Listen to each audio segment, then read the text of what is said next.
জাবার জের পেশ কে এটা? জাবার জের পেশকে কি বলে গো? আচ্ছা, যে অক্ষরের উপরে হারাকাত থাকে তাকে কি বলে? যে অক্ষরের উপরে হারাকাত থাকে তাকে কি বলে? মুতাহাররিক বলে। আর এটা কি? সুকুন বা জজম। আচ্ছা, এটা হলে কি করে পড়তে হয়?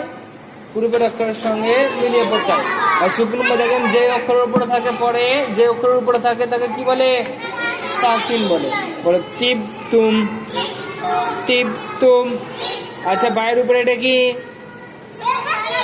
সুকুন বা জজম। বাকে কি বলবো? বা সাকিন। তাহলে সাকিন আছে কাকে সঙ্গে মিলিয়ে পড়বো?